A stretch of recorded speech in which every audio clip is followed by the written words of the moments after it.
Yo, call me a Switch Studio. I dipped it in stew. Hey, everybody, what's up? Welcome back to the Games Cage today. And only today, we are here to talk about the Nintendo Switch 2 experience. Now, I got to, it wasn't anything like special. Like, basically, Nintendo did this like giveaway thing where, not giveaway, but you could like sign up to be part of the experience of Switch 2. Thankfully, thanks to Aura, actually, I was able to get in it. And yeah, so I got to try the Switch 2. Got to try a bunch of Switch 2 games, including the Go Mario Kart, some Donkey Kong, Kirby, and everything. So I figured while I'm scuffed here in the hotel that I would just give some roundabout thoughts about all of this. So sit down, enjoy the video, subscribe, some exclusive footage that I've gotten, pretty good footage.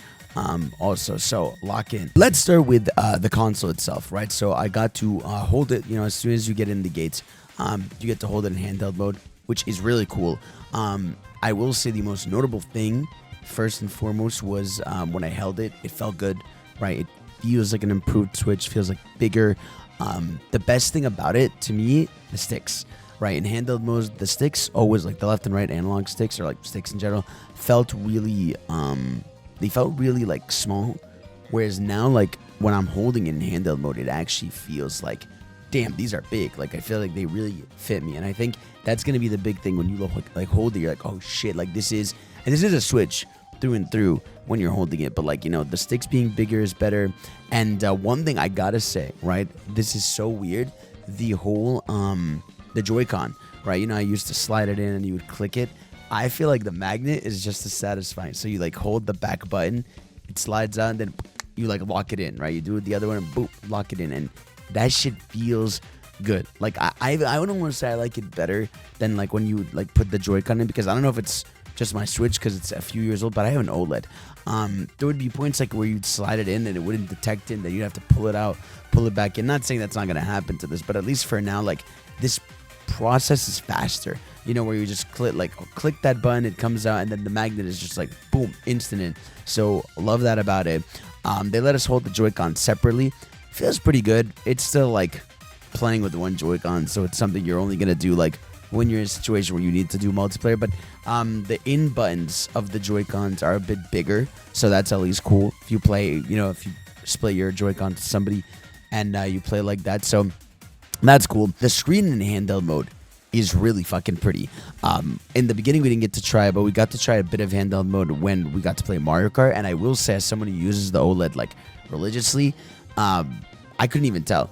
Like when I was holding the like new Switch because of the HDR and how bright the screen was, how pretty it was, like I could not tell really the difference between using the OLED or using the regular. So that's that. So at least for the holding the Switch feels good. The screen is bigger.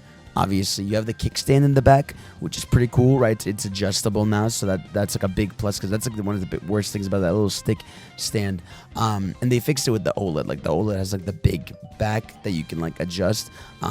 So like this little stick back, I think it's like a downgrade from the OLED, because I like the more like full one. But I think the stick one can allow like more verticality. But of course, we got to get into the games here. So first game, the event game, the game that they don't let you go like play infinite amounts of time if you wanted to, is Mario Kart, right? Mario Kart World is like the big showcase thing. They take you in to play some multiplayer, they take you in to play some handheld, you get to do a knockout tour, and then yeah, that's really it for Mario Kart. But let's start with it. Mario Kart, how does it feel? It's fucking awesome. It starts with me and Aru doing a versus race. I was playing as Peach. I think she was playing as one of the characters. I don't remember. I think it was Boo or someone else in the beginning. And man, that shit feels good. She played as the cow first. And I don't know what track we were racing in, because it just kind of like, we were just excited, setting up camera, everything. First of all, getting the character select screen, amazing. Just seeing the characters like dancing as you're going through them and picking them is awesome. So love that. And then yeah, you just get right into the race. It puts you like right in the middle of a Grand Prix, which is really cool. So like, it starts the race where you're already racing, and boom, you just move. You can press, two, like usual, when Lakitu starts counting down at 2, you can start revving, so you get that inherent boost. And man, right away, like it just feels good, man. Like it just, Mario Kart has like a certain feel to it when you're racing, and it felt really, really good this time around. I was playing as Peach. I was doing my drifts. which was really cool. It was harder to get the pink drift, like the third or fourth level drift, whatever that one is. But yeah, I was doing my drifts. It was this like highway area leading into the creepy museum / theater, which was really cool. But yeah, like right away outside, like it was so fun. Like you're driving up, doing the tricks. This time you don't have like the glider, you have like wings on the car, so that was good. Items felt pretty good. You know, the game has 24 racers now, and you could definitely tell it's a lot more chaotic.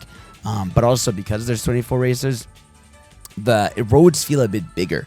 You know, that's one thing that maybe it's like a placebo effect because I'm there and chilling, but the roads that, you know, you were driving on felt a bit more spacious. Obviously, it's like probably account for 24 racers, but again, it's still chaotic. Like you're still bumping into people and all that stuff. So that's pretty good. As I was saying for Mario Kart, the controls right away felt super good. You know what I mean? Like it's just the drifting felt really good. It felt almost like the game is weird. It almost feels a little bit like physics-based, the way like you're jumping and drifting and everything. It feels a little like, I don't know how to explain it. When you drift, the car drifts like a lot more inward. And I don't mean like inward, like actually it's like your car itself physically looks like it's like pushed in more when you drift, which is kind of weird. But like control-wise, it feels like Mario Kart, right? It definitely feels like Mario Kart. I was talking about, you know, the race count and everything. One thing I noticed is you can multi-trick in the air, which is really cool. So now when you do tricks, you can do like 2 or 3, kind of like, you know, Sonic Racing Crossroad, which they might have taken a page from, who knows. I did like the tracks seamlessly going from one to another. What's weird about it is that like you go from one track to another like seamlessly, and it was to the point like in the last track, I didn't even know if we were on one track or the next one, you know. And it's like, I know that's, so the game is structured weird where Knockout Tour is like, here's one big like thing you're going through because you're going from one track to another, but the tracks are designed differently. And then you have the Grand Prix, which is like, you know, traditional, quote unquote, but not really, because like you're not really doing the 3 laps. You're still going like from one map to another, and the way it's laid out is weird. I don't know, there's like a weird structure to it, but like at the end of the day, it's Mario Kart. It's super fun. The game was gorgeous. Like the lighting was amazing. The animations are so good. I noticed even little things like now, like when a bullet bill gets near you, if you don't touch it, like you get grazed, like, and like your car like lifts up a little bit, you know, and it goes from one way to another. Weirdly, I don't know, like it feels, everything feels rubbery.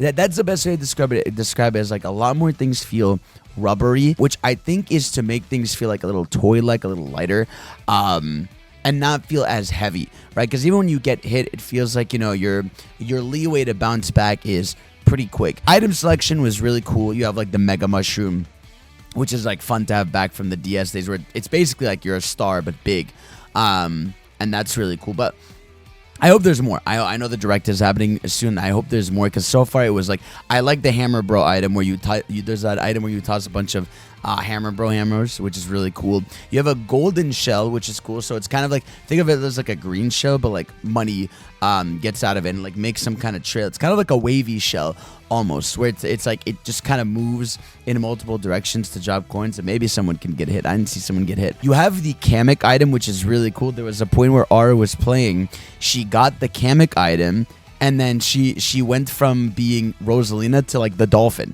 you know. And I think so this is what's weird. It's almost like there's unlockables via items. So like, you know, there's the food bag, right, that we've seen in a lot of shows. When you get the food bag, you unlock, for whichever character has it, a costume, right? So like I was playing as who did I play as? I played as Peach or somebody early on, or Bowser Jr., where I got the food bag, and then I turned into like a different costume for Bowser Jr., right? Or I was playing as Toadette and I got a different Toadette costume. Like I was playing as regular Toadette, I got the food bag, and then boom, I turned into Captain Toadette. It's weird that this food item is tethered to unlocks, not because like that's not a cool concept, but because like once you unlock everything, what do we just have like this item that does nothing? Maybe it gives you a boost and I didn't notice. I assume that's how it works, but it is just kind of weird to have an item that's like your unlocks, and then like it would become useless after like, I guess, a month of you playing and having everything, you know. At least with Kamek, you could argue like maybe it just does a random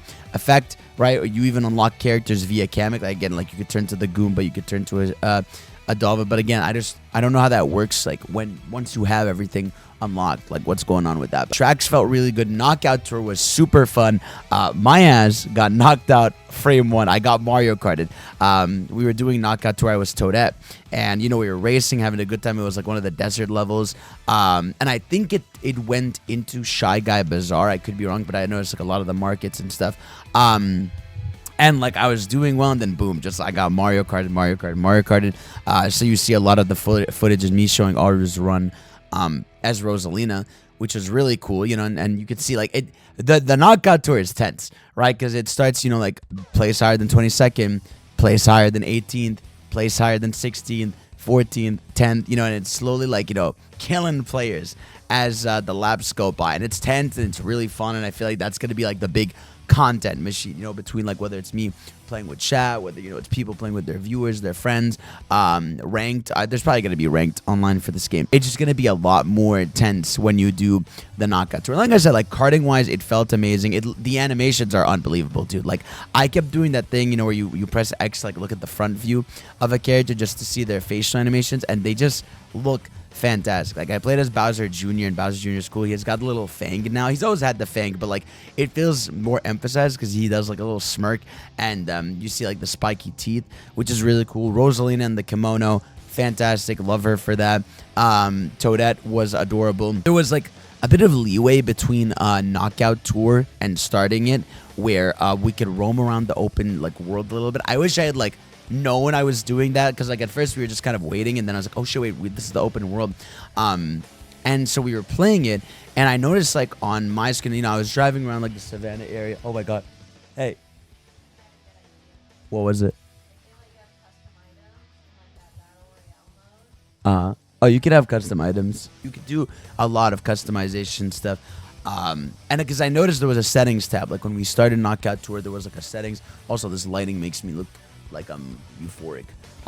But yeah, no, I was saying, so Knockout Tour is really good. Track design is really nice. We did like, there was like a track at the end of the first Grand Prix we did where like it was going through these like sky areas, and it was amazing. There was a part where she was playing the Knockout Tour, like I was saying, and like there's a point of the level where she goes completely upwards, and then Johnny won. Our boy Johnny, he actually like was racing as Daisy, and I ended up pointing the camera to him at the end, and he won the Knockout Tour. So at least a member here got the appreciation. But it's one of those things with Mario Kart where I was like, holy shit, this is so fun. Obviously, there's the new mechanic, which is like the rail grinding and the wall jump. I wasn't able to do a wall jump, nor was I really able to fully grasp how to do the the rail grinding, because like there were points where there was like thin areas you could go up, and I would go up those spots, right? And that would be sort of like it in terms of like my grasp on it, right? And so I would like go on top of an area, like they would do the rail grind, then you could like hop off. Now I'm sure there's gonna be ways you can hop off one to get on another rail that's on the side or on another wall, like because I've seen people do that. But like it was one of those things of like in the way we were playing it now, just kind of going and learning, I wasn't able to pull that shit off. But back to what I was saying about the open world is we were playing the open world, and I just noticed like this is the stuff they're hiding from us, is what you can do in the free roam. Because the free roam, obviously you saw in like the triad stuff, you kind of roam around, you drive. But there's like little stuff like there was a campfire. Aru discovered a pipe, right? There was like a random pipe you can go into. What did it take you somewhere random? I don't know if she can hear me. Regardless, she found a random pipe in the open world, and it took her to like a random spot. And so I'm sure there's going to be a ton of stuff where like you find a pipe, takes you to a random spot, you unlock something, right? You find an NPC, you find like a challenge to do. Like that's going to be the thing I think they're hiding in that big direct, is like what you can do in the free roam. Because the free roam I think is going to be way better and bigger than people imagine. I mean, we know the size of it because we know what the world is, but like it's going to be like, there's going to be a lot more to do than they're even letting on. So open world is amazing. Again, I'm just kind of yapping so you guys can look at the footage, because we have a bunch of the Mario Kart footage and it's all like crispy HD. Thankfully, our guy did not be like, hey, you got to be in front of the frame. They were kind of lenient when it comes to Mario Kart at the very least. So with Mario Kart, just looks amazing, plays phenomenal. And I guess like I said, the only criticism I could have is that like I still don't understand how the racetracks are designed, or how they're really... Again, the Haunted Mansion area I got to in the beginning, I'm like, is that going to be a track I can play like 3 laps in if I want to? if I just pick that track in like versus race, can I just do that 3 laps, or is it a racetrack that's designed around one big area? Because the game's one big interconnected open world, I don't know how that works, but I'm sure, you know, as we see more footage, I feel like everyone's giving me a different explanation. I think some people are telling me Knockout Tour has a different design style than the others, because I think Knockout Tour straight up does it like you're playing the open world, where you're going like you're actually driving through stuff. That's why, you know, it transitions at a later point to go into the skies. Character animations look great, beautiful, you know, looks amazing, plays amazing. So I can't wait for Mario Kart. You guys know it. That's like the star of the show. We got to play it a bit in handheld mode. Like I said, handheld mode for me was really when I was like, oh shit, like it's gonna be okay without the OLED, right? Because it looked beautiful, like the screen was bright, it was HD, looked amazing, and I was happy with that. So Mario Kart, great shit. Love that for us. The next thing we have is Metroid, right? I want to talk about Metroid a little bit because that is, I mean, that's a cross-gen game, but still, I got to try Metroid Prime 4, and man, Metroid is fire. So they did tell us we were playing in the performance mode, which was like the 120 FPS, 1080p mode instead of the 4K mode, but bro, you would think it was in 4K. That was one of the best looking games I've ever seen, and like Nintendo games. Like the level of polish is incredible. That opening felt like I was playing a Halo game. Like it felt surreal almost. Even like the way the action is done in the game and the set piece in the beginning, I was like, oh my god, this is all Halo DNA. And we know there's people from Halo's team working on Metroid this time around, but I got to play. It was nothing new. It was what they showed in the treehouse, but I just got to try it myself, and it felt really good. Now, this is the first game where I got to try the mouse-con style, right, where you can put like one Joy-Con on the table, you know, mouse it up, and then hold the other. And I gotta say, I was shocked. Like I was shocked, because my whole thing with the mouse-con is I was like, it's gonna be like a flimsy mouse, or like sometimes it detects, sometimes it doesn't, and I'm gonna like constantly recalibrate. It's incredible. Like it feels seamless. The one thing that's amazing about it is that you don't have to like go in your like, you know, controller settings and set it to mouse-con mode, right? There isn't a button or anything. Like you straight up can like hold it up, press your regular buttons, then you place it on the table or whatever your leg or whatever, if you wanted to, and boom, like it's automatic that you can, you know, move around the things with the mouse-con. And I found myself like swapping, right, between using regular controls or like, you know, motion controls, and then like going into the mouse mode and like, you know, just pointing and shooting, which I think is going to be really good for this game. Like and that's the thing I want to give props to, is like I feel like I'm always going to be a pro controller guy. Like I just want to play on a pro controller. That's how I want to play my games. Also, I got to play Mario Kart only on the Joy-Con grip. I'll talk about the Pro Controller because it's a different game. Let me try it. I was saying with Metroid, like that was the first time ever I've considered like, shit, man, maybe I would play some games with the Joy-Cons, because that mouse thing is nice.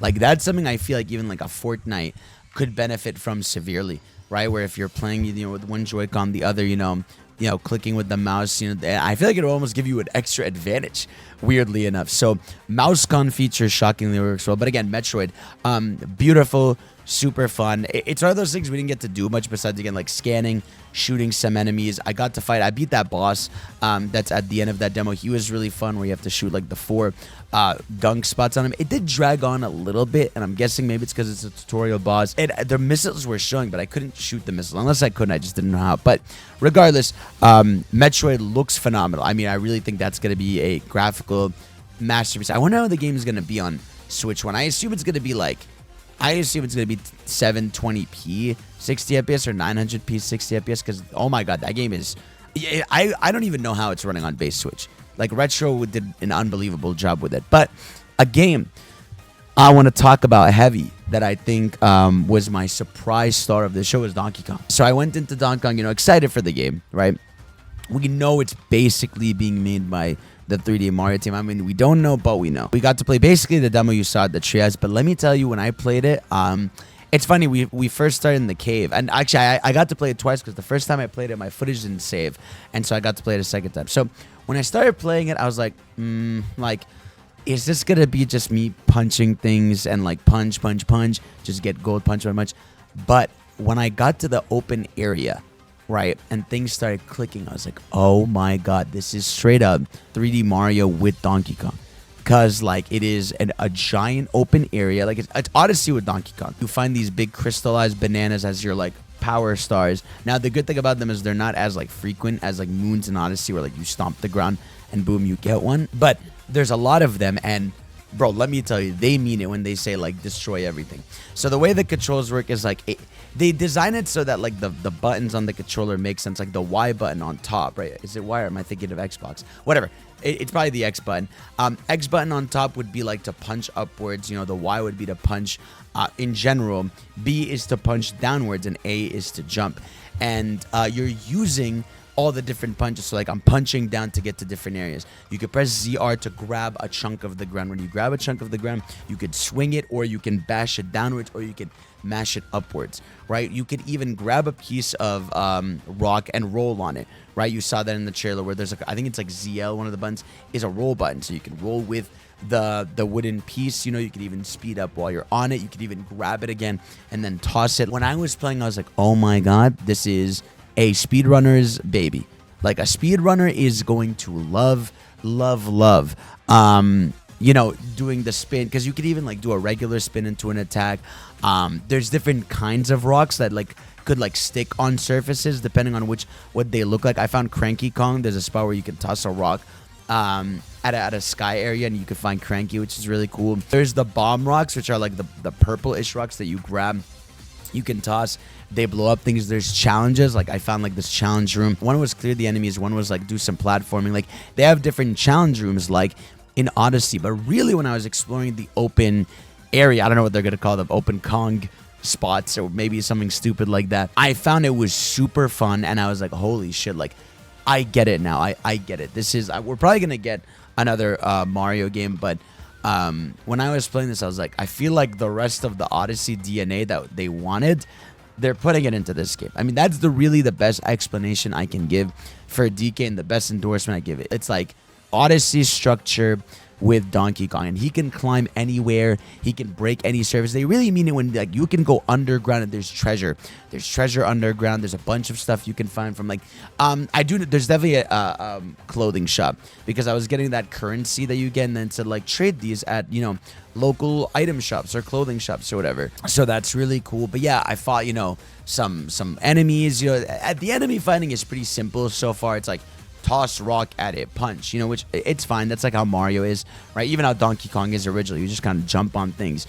But I'm sure there's going to be crazy shit we haven't seen it, because all we've seen in terms of unique rocks is like the bomb one. I'm sure there's going to be something crazy like a water rock. I'm sure they're going to do something, you know, weird where it's like a metal rock you can toss. Like I'm sure they're going to have different rocks with different properties. And this is all just area 1. Now, you could even, there's multiple ways to get to the next area of the game, but you can't play it. They like send you back up when you get to it. There's a whole sub area in the first map of the game. And also, so the game saves everything you've destroyed, but if you're worried, like you're like, well, I destroyed a lot, it's hard to get to something, on the map you can press like a minus button that's like reset, so you can reset everything in the area. Obviously, like, you're gonna keep your progression of like collectibles, but it'll reset at least like, you know, all the terrain, so that you don't have to, you know, live with the consequences if it's really hard for you to get to a platforming spot because you really destroyed everything, because you really can. Next up, GameCube. I got to try GameCube, and I got to try the GameCube controller. GameCube controller is great. Me and Aru were playing multiplayer, because everybody's played Wind Waker, so we figured we'd check out other stuff.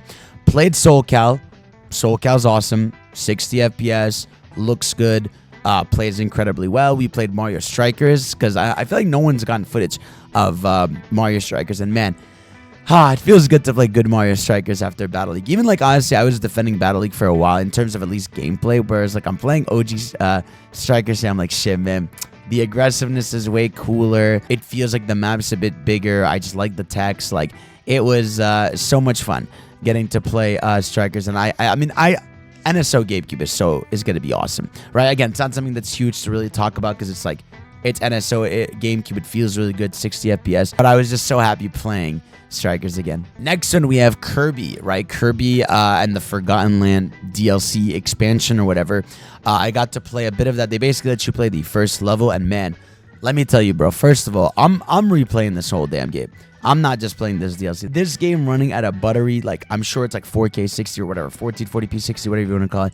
It's beautiful, bro. It's so pretty. Like, it is gorgeous, and the game running well just feels right, man. Like with Kirby and the Forgotten Land, I adore the game, but it being 30, like, I feel like really, like, it didn't bog it down, but I was like, oh man, like, I noticed this, right? But it's like now having like Kirby look fantastic with the 60 FPS, looking phenomenal. Oh my god, it was beautiful, right? So the way it works is you're basically going through the same area, but it's a completely different level, essentially, right? They're reusing, the only reuse asset they're basically doing is the level itself, but you're getting a completely different level design layout. Everything is getting crystallized, enemies are getting crystallized. It's basically like a little harder. You get the new mouthful mode, which is like the hop, like it's a giant hop. It's basically a better version of Spring Mario. You know how everybody complains how Spring Mario like just bounces too much on spot? Here with Kirby is always straight up when he is bouncing, so it fixes the issue people had with Spring Mario.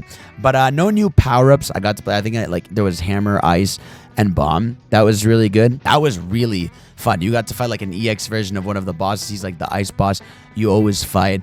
Nothing too crazy about Kirby. Like it was just super fun to play through, you know, some fun enemies to fight. You get these little collectibles at the end, just like in the base game. There's probably going to be a bunch of them. Even that turtle monster that you fight originally in the first level of the game, he's back, but you have to use mouthful mode to jump, then bounce downwards.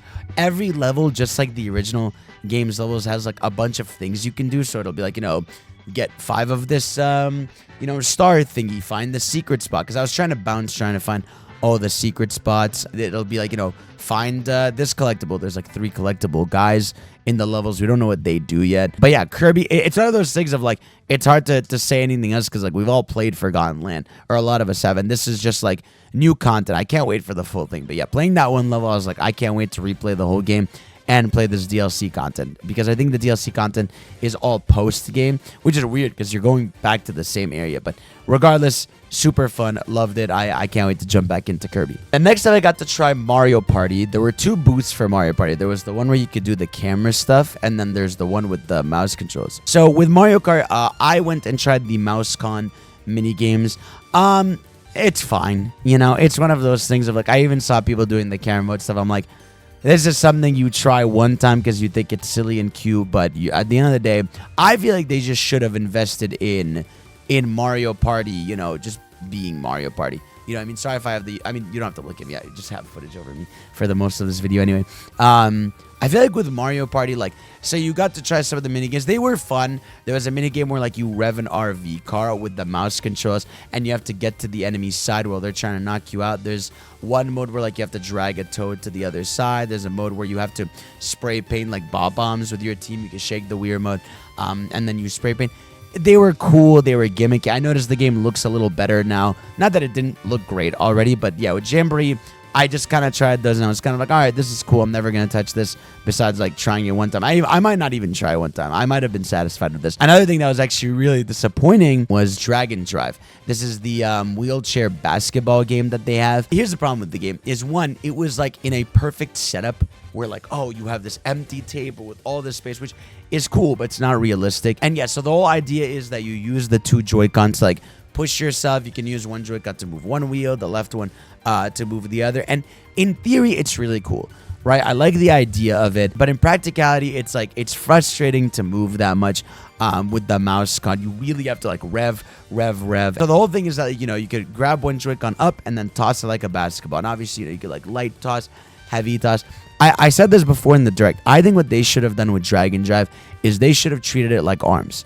They should have had like a really colorful, bright environment. They should have had like unique characters, and they should have had maybe the option to play with a regular control scheme, even though it probably wouldn't make as much sense, because like it's a cool concept. I love the idea of like, you know, wheelchair basketball that exists in real life, but you know what I mean? Like, I like the idea of playing that as a game, but the problem is the game just feels like a Unity engine. Like, it just feels like, you know, something that, I don't mean this in a bad way, but it feels like a school project. You know, like some cool students got together, made this for their final assignment, and like, I guess they locked in, because it just feels like all, like, the characters are just generic, like, you know, dudes. The environment is just gray and bland. So I'm never gonna play this game. I'm not buying it for sure. That's like a no buy for me. I will say a game that I'm probably gonna buy that I've actually already owned is Street Fighter 6.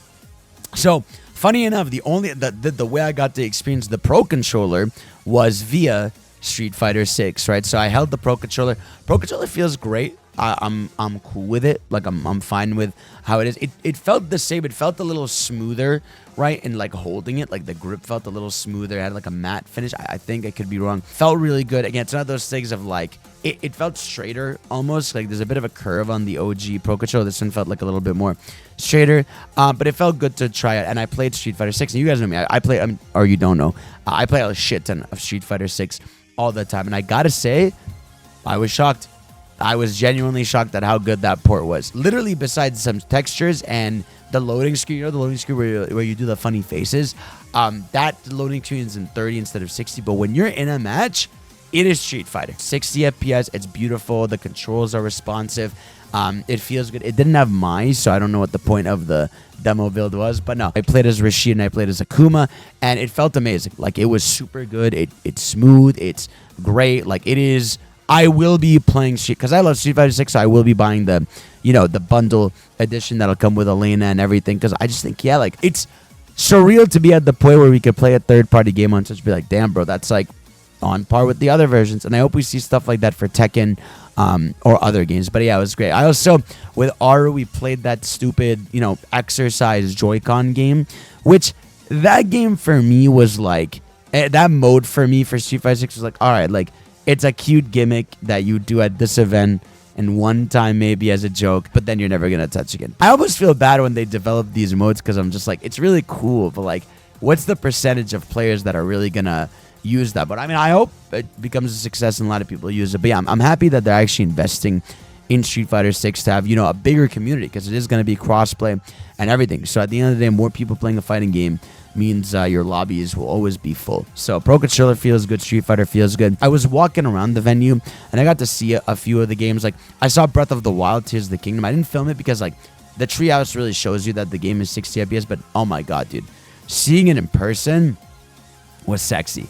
Like that, seeing Breath of the Wild and Tears of the Kingdom side by side at that beautiful 60 FPS with the better lighting, oh my god, it was insane. Like, I'm going to replay Breath of the Wild in that. I might even replay Tears of the Kingdom. I want to replay one of those games in that mode because I feel like that's going to be a game changer, man. That game looking so smooth and sexy. I want it so bad. That's it for the main games, but I did want to circle back to Mario Kart just because, like, I know I have a lot of the footage and I just want to talk about it. Overall, man, I'm really excited for Switch 2. It felt really good to see, a confidence in the games, right? Especially, I really feel like Mario Kart and DK are going to be insane titles, right? Because besides that, everything else is like, here's a DLC, here's, like a GameCube NSO or third-party stuff. But I feel like I can't wait to see, because again, we know that Kirby Air Riders is this year, right? We know Legend ZA is this year. We know Metroid's this year. Like, oh, Metroid was amazing. I'm really excited for Switch 2 just because, like, when I held it in handheld mode, I was like, this feels like a better device. When I was playing things on the TV, I was like, damn, bro, like, I'm so happy we're at this point with Nintendo. Now, I did notice with Mario Kart that, like, everything just felt so good, man. I did notice it was so good. I'm trying to think of other stuff I can think about with Mario Kart's gameplay. Drifting was really good. Knockout Tour was really fun. Open Zone or Open Area, whatever you want to call it, I'm sure is going to be great, and it doesn't take getting used to at all. It feels like Mario Kart, there's no new button, but it's going to, I'm going to have to learn that, the grinding, the grinding on the rails and everything. That's going to be the big one to figure out. But besides that, when it comes to just, all the stuff I played and everything, I'm really happy with it. There was some third-party stuff I saw. Like, I saw Hogwarts Legacy running.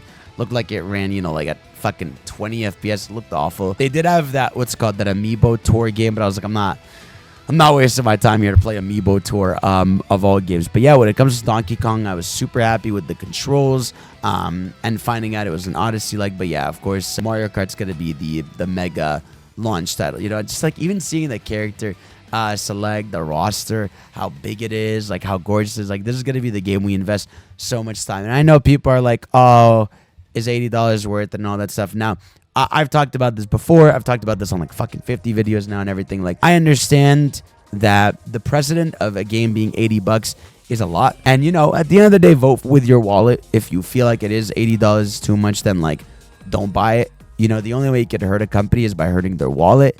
And so yeah, if they make it $80, it sells $1 trillion. Well, it's like, well, were people just talking to talk? But maybe people will put their money where their mouth is. For me, like, I'm like, look, I'm gonna buy the Switch bundle, so technically it'll be like $50, so I'm saving money anyways. But I think the Switch 2 is gonna be worth it. Like, I really do think in my heart of hearts, like, that it's gonna be worth it, man. Like, it just looks like a gorgeous machine. It feels like a premium machine. It feels like it's Nintendo. Nintendo is stepping up their game 100%. You know, I can't speak on all the third parties because, like I said, there were still games I saw. I'm like, you know, you have Cyberpunk on 30, you have Hogwarts Legacy at 30, but some people are big FPS heads and like the game looking good because, like, when you saw a lot of graphics comparisons, a lot of the third parties look pretty much similar, you know. And if I still can't tell the difference between PS5 and PS4 games a lot of the time. So if the Switch 2 is like on the level of like a PS4 Pro almost, then like, I'm happy, bro. And I'm really happy about everything I got to see. If you guys have any more questions or comments and all that, feel free to let me know in the comment section below. I can't wait, bro. Mario Kart was super fun. The content's going to be great. We got 2 months to go. It's going to be lit. I hope we get a new direct to show more stuff. But yeah, that was all the stuff about the Nintendo Switch 2 presentation. Guys, let me know if you enjoyed the content. If you enjoy what you see here, make sure to subscribe to your boys, support the content, like the video, and everything. I love you. Thank y'all for watching. Peace out.